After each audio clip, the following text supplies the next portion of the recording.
mag-subscribe ka na.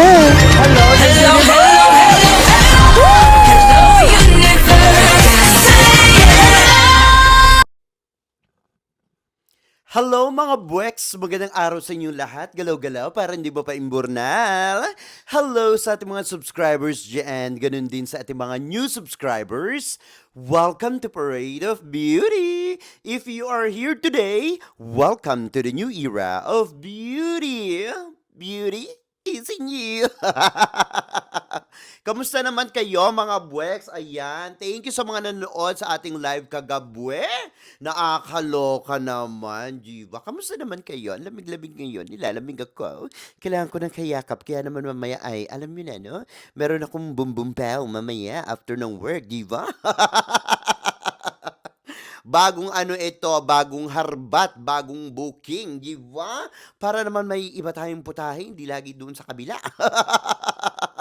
Oh, diba? Anyway, mga buweks, ayan, magandang araw po sa inyong lahat. Hello sa mga nanonood dyan. Ayan, mga 1 million viewers. Oh, diba? Welcome to Parade of Beauty. Ayan, maraming salamat po sa mga nag-like sa inyo. Ayan, please don't forget to subscribe to my channel. Click your notification bell para mas update kayo sa mga chika everyday and night sa mundo ng pageantry. And please like this video. Thank you so much sa mga nag-like sa inyo. Sa mga hindi nag-like dyan, kung ayaw may stroke, galaw-galaw para hindi paimburnal, di ba? Anyway, mga buweks, eto na, no, wag na tayo magpachumpik-chumpik pa, nakakaloka ito. So, eto na. Nako, ang sabi dito, ito ang ating mga kandidata no, sa Mr. and Miss Supranational 2025. Nakakaloka. Supra Duo daw ito. Ready na talaga for Poland ang Pilipinas. Si Tara Valencia at syempre itong si Kenneth Kabungkal na talaga namang gusto kong bungkalin ang aking buong pagkababae hanggang tumbong mula sa aking pagkababae. Charot. Charito lang, no? So, nagkaroon nga sila ng press conference, ang kanilang send-off. Ayan, no? Talaga naman, malapit na nating makita ang ating mga kandidata dito sa Poland. G1, nakaka-excite ito. So, talagang, ay nako, sa mga OOTD nila, talaga nakikita natin na, ay, palaban na palaban ang Pilipinas ngayong taon sa mga beauty pageants, di ba?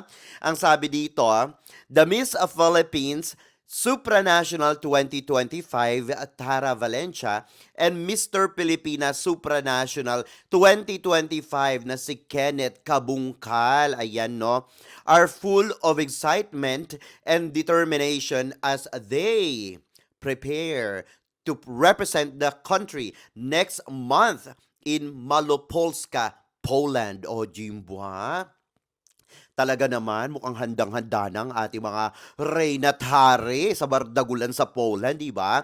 Ang sabi pa dito, their official send-off took place at the Perfect Paint Estancia Mall in Pasig. A heartfelt farewell as they set their sights on the crown ahead. O, Jim 1, taray talagang kitang-kita natin na talagang naghahanda ang organization, talagang inihanda nila itong si Tara Valencia, di ba? Siyempre, alam mo yun na. Isang taon na naghanda ito, baka naman mamaya, meron na namang sumulpot dyan na bigla-bigla na lang inapoint, tapos bigla-biglang lalaban na lang, charito. Okay lang naman yan, no? Basta, anong laban, fair and square, Jimbo. So, ayun nga, but anyway, ayan, no, mga sinasabi ng ating mga stupid baller, na clappers na naman daw ang Philippines pagdating sa beauty pageants dito sa supranational, at saka mamaya doon babanggitin ko sa inyo yung isa, no, kay Atisa Manalo. Wala daw ibubuga ang Pilipinas, pero ito lang, no, nakikita ko halos lahat ng mga predictions ay talaga namang number 1. Etong si Tara Valencia, no, ewan ko lang dito kay Kenneth Kabungkal. Parang nangungulelat yata tayo kay Kenneth. Ano nangyari kay Kenneth, di ba? Kasi naman si Kenneth, hindi pa ako diniligan eh. Charing! Charito lang. Charito lang mga buweks, kayo naman. Wag naman kayo masyadong Huwag naman kayong masyadong patola mga buweks, di ba? Sa pangit ko bang ito Papatulan ba ako ni Kenneth Kabungkal nung nagkita nga kami ayaw niya nga akong lapitan, mukha kasi akong basura. Pagdating ko kasi, galing Australia 'no, pagdating ko dun mismo sa ano, sa anong tawag dito, sa kanilang papageant dun sa lugar na yun, saan ba yun, sa ano, nakalimutan ko na yung lugar, basta yun. Sa ano, basta yun na yun kung saan ginanap yung preliminary competition ng Miss Universe Philippines, ayan, sa Resorts World, ayan, no, Performing Arts. Nakita ko dyan si Kenneth Kabungkal, nagpa-picture nga ako sa kanya, eh, parang ayaw niya. Sabi niya, sino ba ito? Ba't mukhang basura ito? Ah, charot! Hindi kasi ako mukhang ano noon, hindi ako mukhang yayamanin mga buweks, mukha lang akong ano, basura sa ano na, alam mo yun, tinanggal sa basurahan. Hindi ko rin naman siya masisi mga buweks, no? Pero sana nakita niya ako nung ano, nung Miss Universe of Philippines para ayan, nagkaalaman na. Nako, mamaya sabi niya, ikaw nang bahala sa akin, Parade of Beauty, kahit anong gusto mong gawin mo. Charito! But anyway, mga buweks, no, good luck dito sa ating mga kandidata na lalaban sa Mr. and Miss, ayan, Supranational 2025. Talaga naman, pangmalakasan ng ating mga kandidata, mga buweks, alam nyo yan. Hindi nagpapahuli ang mga kandidata natin from the Philippines. Grand Slam tayo at kaya nilang patunayan yan sa Mall Polska, Poland, di ba? Anyway, ito pa mga buweks, so nakakaloka naman ito. Ito na.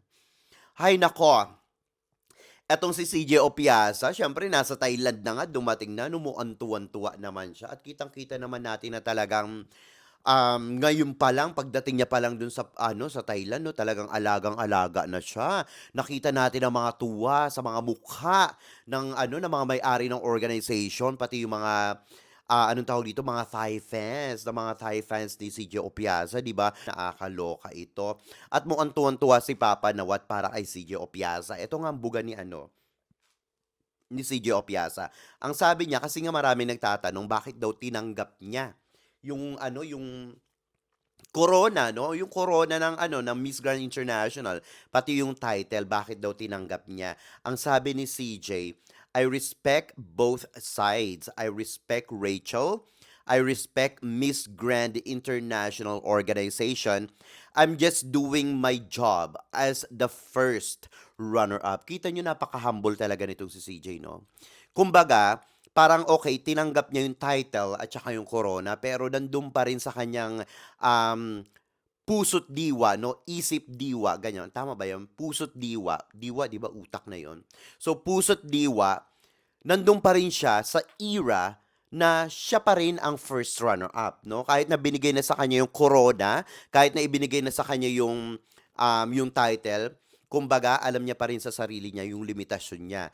Hindi pa rin nagsisink in sa kanya. So, siya pa rin yung first runner-up para sa kanya sa puso't isip, no? Nirerespeto niya pa rin si Rachel Gupta, di ba? Which is tama naman yun, no? Tama naman yun kasi wala naman silang away, eh. Hindi naman sila nagkaaway, hindi naman sila nagkabangga, no? So, yung respeto ni Rachel Gupta at saka sa organization, talagang pinapangatawanan niya, sinasapuso niya, hindi niya inaano, hindi niya isinasa isang tabi na wala siyang pakailam na ganyan-ganyan, no? Laging nasa utak niya, napaka-humble nitong taong ito. Kaya kudos dito sa ano, kay CJ Opiasa at talagang hindi rin nagkamali sa kanyang organization, no? Nakakatuwa. Bihira sa isang reyna na ganyan, no? Na may ganyang attitude, na may ganyang behavior, na walang respeto sa organization, walang respeto sa dating title holder, no? Talagang pinapangatawanan niya yung pagiging isang kalibre ng tunay na Filipina queen, 'di ba?